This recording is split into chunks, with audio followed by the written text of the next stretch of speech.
So 10,000 plus years ago, something happened. I believe so. I think it was the end of something. 12,500 years ago was the end, not the beginning. That was the time when the meltdown of the Ice Age was at one of its most extreme periods. The actual meltdown of the Ice Age took 10,000 years to unfold, but within that 10,000 years, there were 3 or 4 episodes of gigantic flooding where you had 30-foot rise of sea levels very rapidly, virtually overnight. You consider what a 30-foot sea level rise would do to our civilization today. It would wipe out every coastal city. I mean, look, America is still reeling from Hurricane Katrina. Imagine what would happen if every coastal city went under 30 feet of water.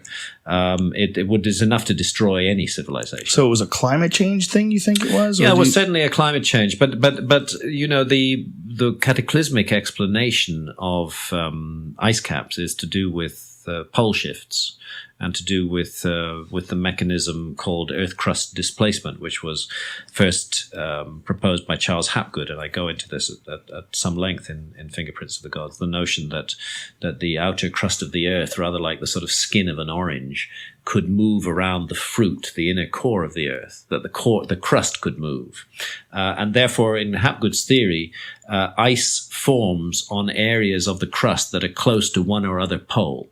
That makes sense. The poles are cold. But when the crust shifts, it moves that cold area into a warm area, moves it closer to the equator, makes all the ice melt, and meanwhile, new ice starts to form on the new pole. So that theory explains the meltdown of the Ice Age, not as a result of climate change, but as a result of cataclysmic Earth movements.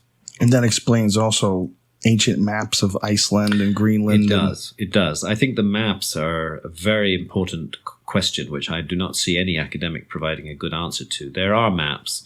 Almost always, these maps turn out to be copies of earlier maps. The Piri Reis map is a famous example. He was a Turkish admiral, and he tells us actually in his own handwriting on the fragment of the map that has survived that he based it was a world map, we've only got one corner of it, that he based it on more than 100 source maps, none of which have survived. This was the case with the Orontius Phineas map and some of the Mercator maps as well, that they were drawing on ancient maps which didn't come down to us. So these maps were drawn within relatively recent history, within the last 1,000 years, but they were copying much older maps. Many thousand years older. And so it's very interesting when we find anomalies on these maps. For example, our culture discovered Antarctica in 1818. Before that, maps that were being drawn around 1800, they showed an empty hole where Antarctica is. But if you go back to the 1500s, the 1400s, when they were copying these older maps that haven't come down to us, you find Antarctica on every single one of them. That's incredible. On every single one of them. And it's kind of a bit bigger than it is now, and it comes close to and almost touches South America, just as it did during the last Ice Age. Wow. You find off the coast of Ireland a little circular island with the legend on it. It's called High Brazil. That island is about 120 miles west of the West Irish coast. If you look at sea level rise, you find that 12,000 years ago and earlier, an island of exactly that size and exactly that shape existed in exactly that spot. And it was covered by rising sea levels 12,000 years ago. And it shows up on this map like a ghost. And that has to mean that somebody was around 12,000 years ago who had at least developed sufficient technology to explore the world and map it accurately. And a flood destroyed it all. You're convinced of the flood?